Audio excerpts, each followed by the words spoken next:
Pana. Jaka była historia Xpeke? Co się z nim stało? Zobaczmy. From starting mid laner on one of the best teams Ty, już myślałem, że Cyce pokaże na wejściu. Ja pierdykam. in the world to creating his own successful esports organization, it's no doubt that Enrique Xpeke Sedano Martinez is regarded as one of the most influential League of Legends players of all time. Ej, kurczę, mało jest teraz takich ludzi, którzy byli tak właśnie znani jak Xpeke. Nie? Kurczę, on był przecież jakimś totalnym... O, nie wiem jak to nazwać nawet, kurde. No był ikoną, po prostu, nie? Welcome to LOL Athlete, and today we'll be exploring the career of Europe's favorite Spanish superstar. Xpeke's Superstar, no bez kitu. story begins all the way back in Season 1 of League of Legends, making him one of the only pro players from that era that are still talked about to this day. Mistrz świata w ogóle sezonu pierwszego. Chciałbym Nie, czekaj, czy Xpeke był w składzie sezonu pierwszego? Chwila, sprawdzę to. Czekaj, czy on był w tym składzie? Ty, nie był chyba. Czekaj, kurde, muszę sprawdzić, ale chyba nie był. Jeśli miałbym założyć, to chyba nie był.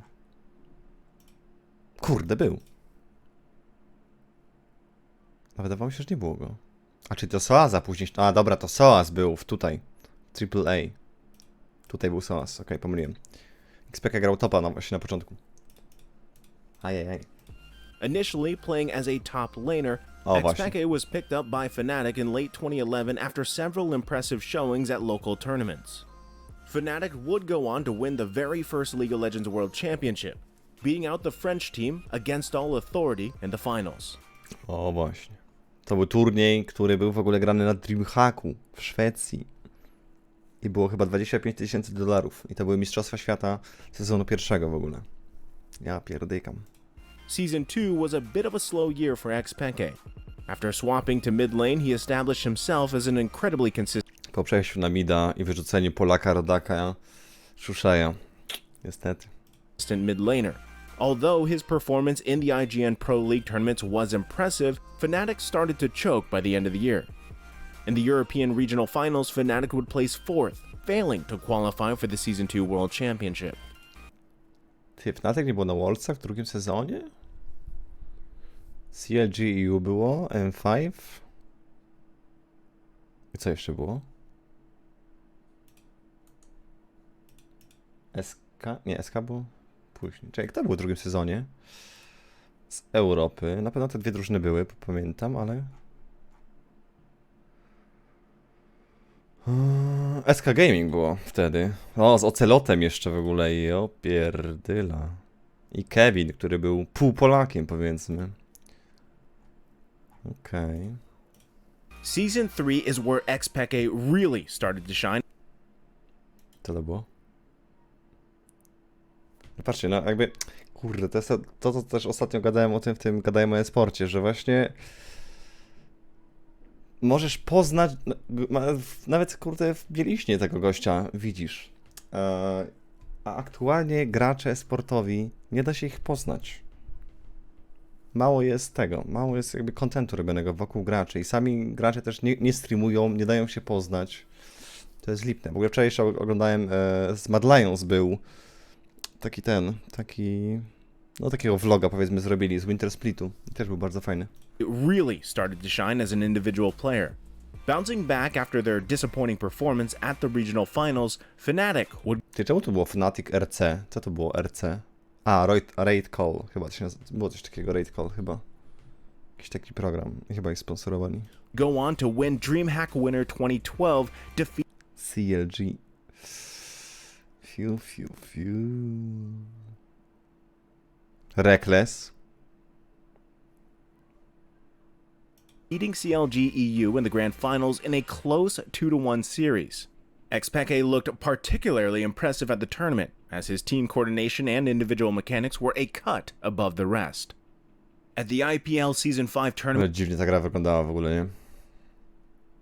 Totalnie inaczej niż dzisiaj, mam wrażenie. in Las Vegas, which featured the best teams of the world at the time, Xpeke would lead Fnatic all the way to a second place finish, only losing to Team WE. Xpeke's most famous moment from his early days on Oj. Fnatic came during IEM Katowice with his infamous backdoor on Kassadin versus SK Gaming. This play immortalized him in League of Legends history and coined the term the Xpeke. To był w 13 roku, nie? No tak, ostatnio było 10 lat tego. Ja pierniczę. Masakra. 10 lat temu to było. Jezu Chryste. Tylko starzy ludzie pamiętają chyba już to zagranie, nie? Czajcie, że ktoś teraz zaczyna w LoL'a grać parę lat temu i nie wie, co to znaczy zrobić Xpeka? Ja pierniczę. Masakra. In the newly established LOL Championship Series, Xpeke continued to be Fnatic's primary playmaker, showcasing his mechanical skills against the best European mids at the time. He would carry Fnatic to a first-place finish in the regular season with a dominating 22-6 record and won the first ever split of the EU LCS in a 3-2 victory over rivals Gambit Gaming.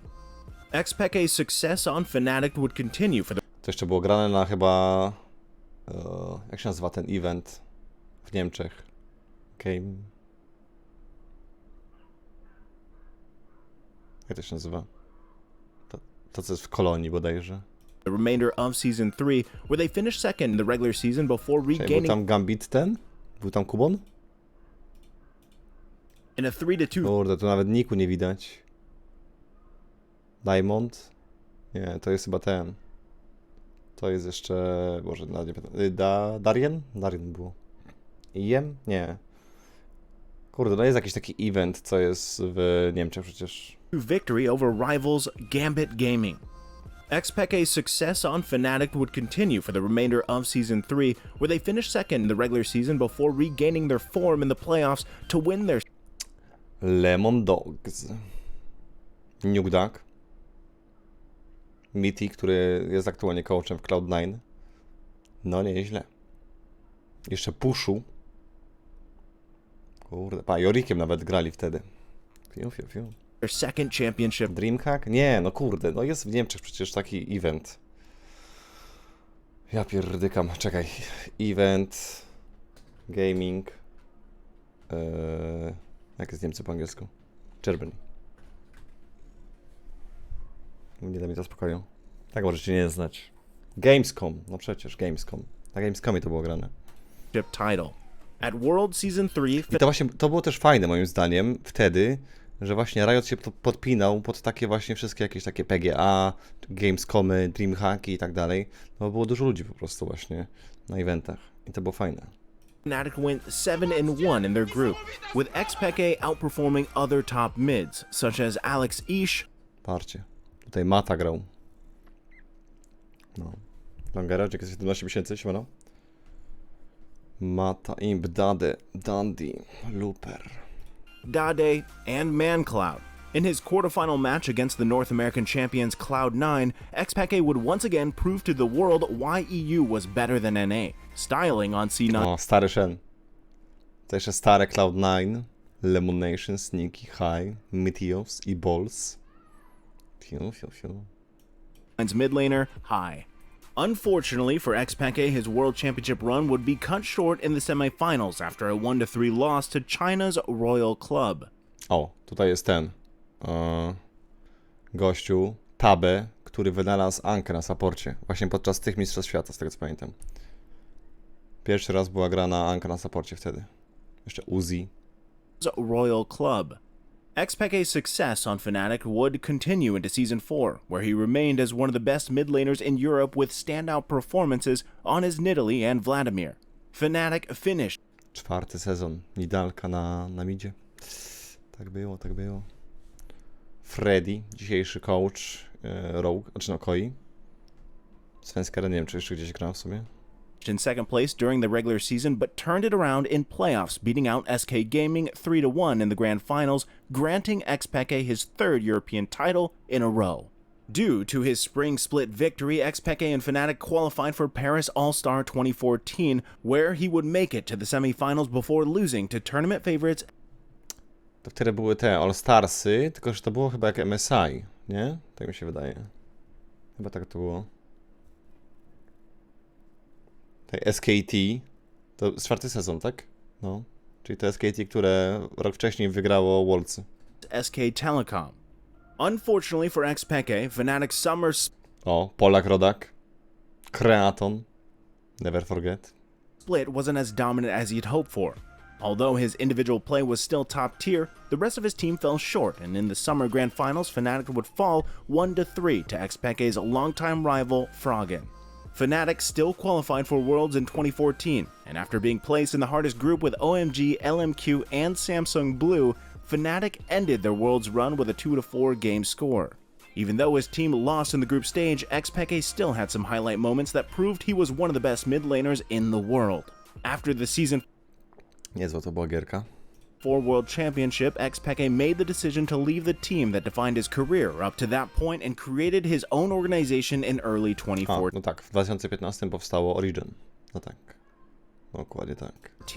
This new team, Origin, was made up of former Chociaż w ogóle ta historia Origin jest tak magiczna. To się już nie powtórzy, niestety, no bo system działa jak działa. Że gość właśnie zrobił sobie nową organizację, nową drużynę z 5 ludźmi. Dostał się do Challenger Series, zestampował to wszystko, później dołączył do Leca i w jeden rok był w półfinałach Mistrzostw Świata, stary. A teraz tego nie zrobisz, no bo nie ma jak. Fnatic players and had some talented up-and-comers. With longtime teammate Soaz in the top lane, amazing jungle and rookies Niels and Mithy in the bot lane, Xpeke surrounded himself with a very solid Niels, czyli dzisiejszy... Jezu, jaką mam ksywkę teraz. No w Cloud9 gra teraz na supporcie. Ja pierdykam, zmieniam ksywę. Sven, no. roster heading into Season 5. After qualifying for the European Challenger Series, Origin would dominate the league, going 9 Reason Gaming. Tutaj polska drużyna była jak coś. Patrzcie, tutaj było G2 jeszcze wtedy. Wtedy to było jeszcze Gamers, z tyłu się nazywało. Zobaczcie! Niesamowita sprawa! Team Dignitas EU też było. Nie pamiętam, kto tam grał w ogóle. Ale tutaj byli Polacy. I nawet nie wiem... Czekaj, 2015 Reason Gaming. Czy czasem nie grał tam wtedy Xayo? Czekaj, sprawdźmy to. Chwila. Reason Gaming 2015. Nie wiem, czy czasem nie był ten split, gdzie Xayo grał. No. Tak jest. Marcin Majkut. Normalnie grał na Xpeke. No niestety. Musiał uznać wyższość wtedy. A oni wtedy weszli do LCS-a. season and sweeping Copenhagen Wolves Academy in the finals, automatically qualifying them for the LCS summer split. Czekaj. Hybrid. Kto to był? Nie wiem, co to jest. Koskiu, Kirei, Morsu. Nie wiem, kto to był na AD carry. Split. Xpeke had a particularly impressive performance on Zed during the finals match. After qualifying for the LCS, Origin's momentum would only continue as they Xai nie był w LCS? No tak, to był champion, czy no. To było... Coś co było. To było... Challenger Series. consistently held a top 3 spot during Dzięki, Franciszek, za suba. Kurde, cały czas stopuję ten film. Ale tu jest tyle rzeczy właśnie fajnych powiedzianych. the summer. With his impressive performance on champions like Vladimir and Varus, Xpeke helped lead Origin to a second place finish in the regular season, securing themselves a bye in the playoffs. After defeating H2K Gaming 3-1, H2K Gaming. Ale to jeszcze przed tym, przed Jankosem w ogóle. Lulex na dżungli, Odoamne na topie, Ryu na midzie, Hjarna na AD carry, Cassing. Xpeke would face his old team Fnatic in the summer playoffs, who had just completed Europe's first 18-0 perfect 18-0 Fnatic. Pierwszy raz chyba w historii Lola. I chyba jedyny. Gdzie był perfect split. split. Xpeke and Origin would go toe-to-toe with Fnatic in the finals, taking them all the way to 5 games before ultimately losing out to his former teammates. Still, Xpeke showed he was still one of the best mid laners in Europe even after all those years of playing. Xpeke's season wasn't over just yet, as Origin had clinched just enough championship points to qualify for the European Regional Finals, where they would have a chance to grab Europe's last seed for Worlds. After narrowly defeating Wander! Team Rocat, O, Team Rocket. A to już jest z Newdakiem, ale jest tutaj Jankos, jest Steve, Mr. Rales i Wander. Ajajaj. Ale to 5. sezon. Już overpoła nie było wtedy. Overpoła i tam reszty Polaków, rodaków. No niestety. Koziki poleciały.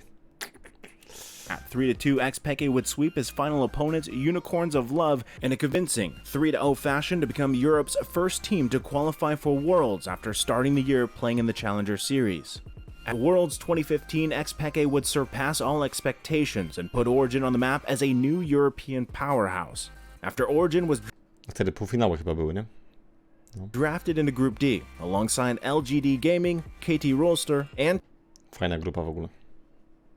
Team Solo Mid, fans and analysts alike expected them to battle it out for 3rd or 4th place alongside TSM. Instead, Origin surprised everyone when they went undefeated in the first week of groups, beating out China's #1 team and Korea's 3rd place.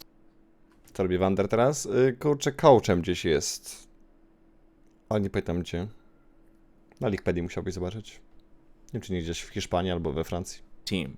Ending the group with a 4-2 record, Origin would be drawn to face Taiwan's Flash Wolves in the quarterfinals. Origin was once again the underdogs against the Flash Wolves, who ended first in their group and were nicknamed the Korean Killers. But we know better than to count Xpeke and Origin out, as they defeated the Flash Wolves 3-1 in a clinic of a series. Unfortunately for Xpeke, Origin's Cinderella story would end in the semi-finals, as they faced Faker's SK T1. Telecom T1, who was undefeated in the tournament up to this point. Pamiętam, że byłem na tych Worldsach. Bo finały, znaczy to było w Europie i finały były w Berlinie. I pamiętam, że na tych Worldsach byłem. Czemu napisy nie są pyly? Ty, a są pyly? Nie ma polskich. Although Xpeke was well respected by both Faker and EasyHoon, he would 3-0. A Fnatic wtedy też doszło do półfinału. Ale też dostali 3-0? Kurczę, nie pamiętam. Tam na Q-Tigers chyba wtedy grało, nie? 2015. World Championship. Fnatic na Q-Tigers też 3-0, no. I później ten finał. No, ten finał na żywo widziałem. inevitably lose 0-3 to Faker in the semifinals. Worlds 2015 was the perfect send-off for Xpeke. He had spent 5 years as a professional gamer, not only winning the first ever World Championship, but also cementing himself as a staple European mid laner during his time on Fnatic. Xpeke would step down as the starting mid laner for Origin by the start of 2016, signing UOL's former mid laner Power of Evil, but Szkoda w sumie, że wtedy przestał grać. Znaczy on później jeszcze wrócił, tak naprawdę. Pewnie będzie o tym. Ale kurde, no mógłby coś jeszcze pograć. Wtedy na pewno. Xpeke's story doesn't end there. In 2016, season started off on a high note for Origin, as they won IEM San Jose with the new starting mid Jeszcze IEM-y w ogóle wtedy były. Ja pierdykam. Patrzcie, Kindred na Idikera w ogóle.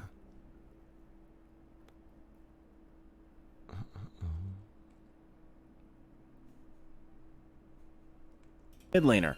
In 2016, spring split, however, Origin was O, stary G2 z Kikisem na topie. Też moja kamera zasłania. Ale to Kikis jest na topie, jak coś, zaufajcie mi. Perks. Nam idzie oczywiście. Ojejaj. wasn't as dominant as they had been previously, ending the season in 5th place with an 11-7 record. Xpeke had largely stepped off to the sidelines, letting Power of Evil play 15 out of 18 of their games. In the playoffs, however, Origin would turn up the heat, beating out Unicorns of Love and H2A Gaming before losing to the new European H2A? H2K. Co jest? powerhouse G2 Esports in their second finals loss Kikis. in a row. In an unfortunate series of events, Origin would lose their star bot lane to G2 Esports. Oj, no i to już jest ten schyłek niestety Origin. No to co się stało w tym roku to już była tragedia niestety. Signing Forgiven and Hybrid for the start of the summer season. In an even more unfortunate series of events, their ADC Forgiven would leave the team after just 3 weeks of play, citing Origin's poor performance. To było tak przykre. Forgiven miał chyba przerwę wtedy... Ile miał przerwy? Czy to jest 7 sezon teraz? Też nie, on nie miał przerwy. W 6 sezonie Forgiven był na Worldsach z H2K. To był chyba teraz 7 sezon, tak? Chyba powinien być 7. No tak. No i Forgiven był mega hypowany. No ale reszta Origin w ogóle nie grała za bardzo i po 3 tygodniach powiedział, dobra, pierdolę was. I wyszedł normalnie. Masakra. 3 weeks of play, citing Origin's poor performance as the reason for his departure. Xpeke was forced to step up as the starting AD carry, a position he had never played professionally before. Let's just say Xpeke's performance left a lot to be desired. Nie, to było smutne, jak on był na AD Carry. To było tak przykre do oglądania, naprawdę. I wtedy jeszcze był Cinkrof na dżungli. O, jest właśnie, zresztą. Tutaj mamy Cinkrofa. Cinkrof 2017 w LCS EU. Tak było. Ja tutaj akurat był na saporcie. I ten Naehyun. O Jezu, też historia z gościem. Że sprowadzili go chyba czy jest z Korei, czy nie? On był chyba Koreańczykiem, który był w Chinach. Który miał jakieś takie tragiczne statystyki w tych Chinach. No, zagra. In the spring of 2017, Xpeke had a similar conundrum as he was forced to swap to support after a disappointing start to Aha, na supporta poleciał, okej. Okay. Malzahar na supporcie był grany w ogóle.